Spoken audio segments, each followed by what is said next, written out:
How to clip with OBS Studio. So first you want to open up your OBS Studio, and if you want to clip, maybe make clips of gameplay or stuff like that, here's what you want to do. You want to go to File and go to Settings. Now you want to go to Output and Replay Buffer and make sure to enable this option right here and set the clip time, replay time. So maybe 30 seconds is a good option. Now you want to go to recording and set a path where to save these clips. And you want to go to hotkeys right here and search for save replay.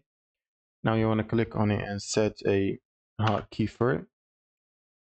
So if you want to use a hotkey that is not being used, now you want to go to advanced and scroll all the way down and set the hotkey focus behavior to never disable hotkeys.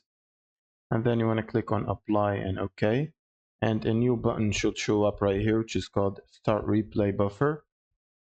So before doing your gaming or your streaming, you want to start this button right here. Click on it to start the replay buffer.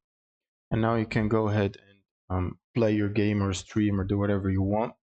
And then you will simply need to press the hotkey we assigned earlier, which is F3 for my case, to record the last 30-second clip or footage of your gameplay or whatever you're doing.